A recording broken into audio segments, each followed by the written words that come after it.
はい、お疲れ様です。シルエイティの修理の続きをやっていきたいと思います。前回はこのコアサポートを交換しましたね。あっという間に元通りの顔になったんですけど、冒頭にあったように、お前は一体何をやってるのだと思われたかもしれませんけど、サイクルフェンダーですね。そちらに挑戦してみたいと思います。このシルビア系はタイヤハウスが小さいんですね。なので、17インチぐらいだったらそこまで気にならんのですけど、18だったり19インチを測れる方はですね、車高次第ではもう完全に当たってしまうんですね、タイヤハウスに。この車もそこまで大きなタイヤは履いてなかったですけど、もう当たっております。リア側も叩きに叩いて逃がしを作っとるような感じなんですけど、それを解消するために純正のフェンダーをですね、カットしてですね、こちらを新しく、もう一度フェンダーを作り直すという作業があります。シルビアに限らずですけど、定番中の定番ではありますね。純正タービンのもちろん下置きですんで、サクションパイプがうまいこといい角度になるか、その辺もう完全に無計画で進んどるんですけど、エンジン乗せてみてダメだったら、エンジン側の部品を作り直すか交換するしかないですね。自分はこちらでこのラインでカットしました。このストラットタワーをカットするのがちょっと気が引けてですね、ここ鉄板2枚か3枚重ねになってスポット溶接してありますんで、フレームじゃないですけどちょっと強度がありそうなところを残してカットしました。実際ここで切って繋がれてる方の車壊れましたっていう記事なんて見たことないですけど、さすがにもうそこまでベタベタにしてものすごい19インチとか履いたりすることはないと思うんで、なのでね、ここが当たるなんてことはないと思うんですよ、将来的に。もう知らんですけど。なのでこの状態でサイクルフェンダーを作っていきたいと思います。なら反対側もですね、同じようにカットしていきます。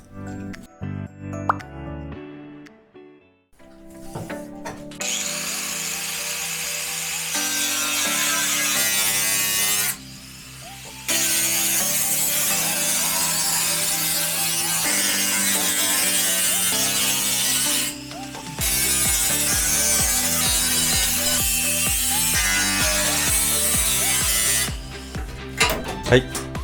そしたら両側切ることできました。もう後には戻れないですね。こちらでざっとした形を作ってみたいと思います。まずアーチの大きさをどの程度にしようか。ここにエアクリがつきますんで、この今タイヤ切って、このタイヤの前面ぐらいにしましょうかね。これですね。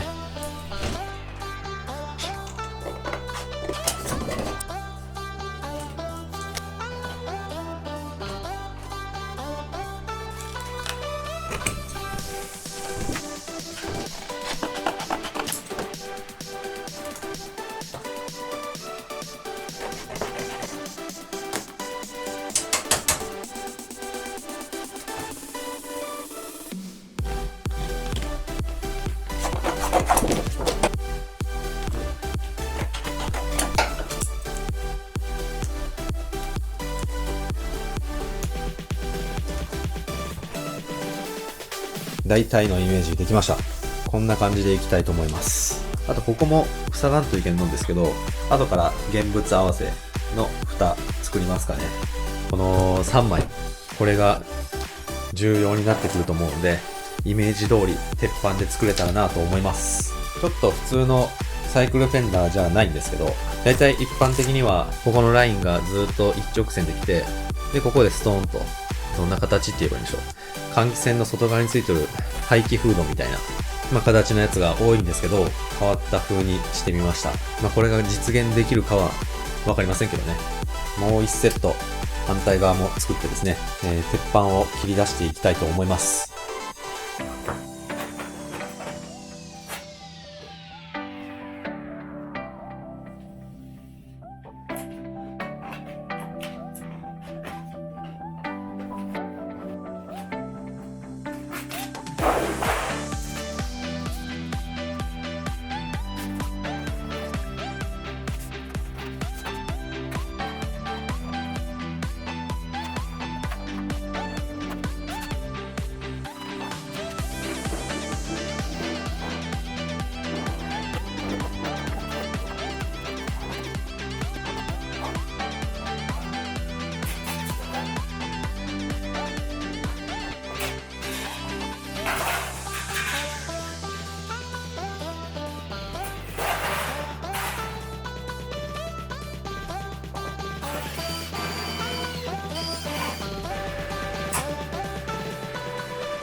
とりあえず点付けの状態ですけど、だいぶ形になりました。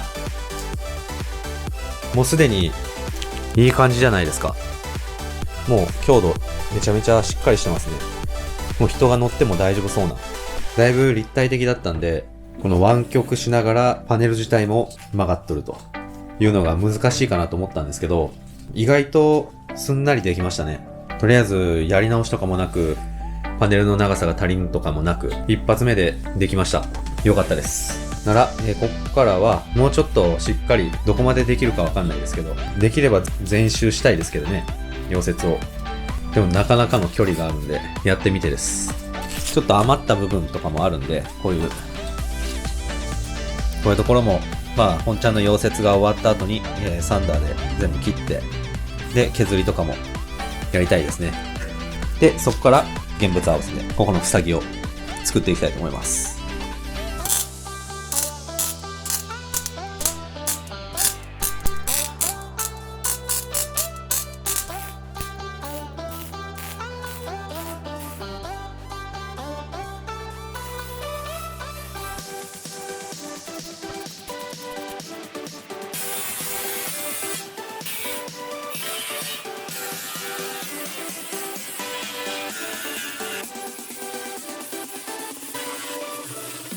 それじゃあ削りも完了しました。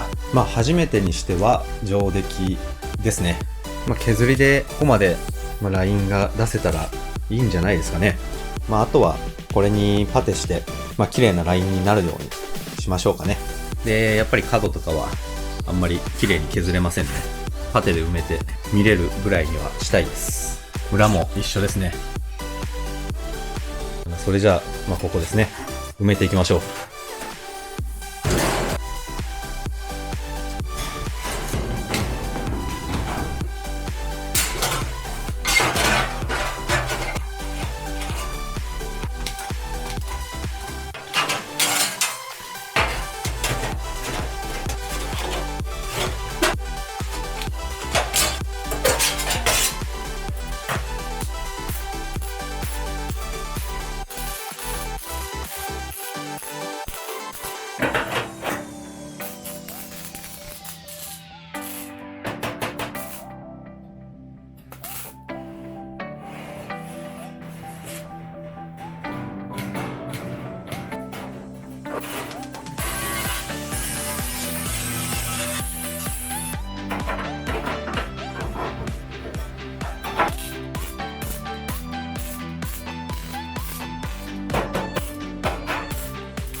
はい。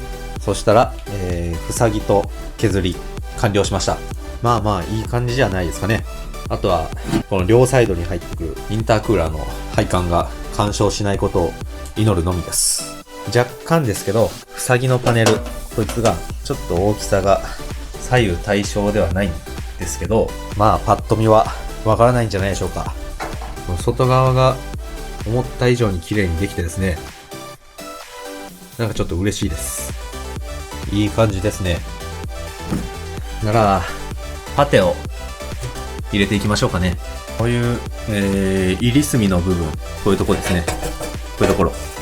もうサンダーが入らんかったんで、ちょっと溶接のビードが、そのまんまになってますんで、パテ入れて隠していく作業をやっていきましょう。色入れた時の仕上がりがどんな感じかがもう楽しみで仕方ないですね。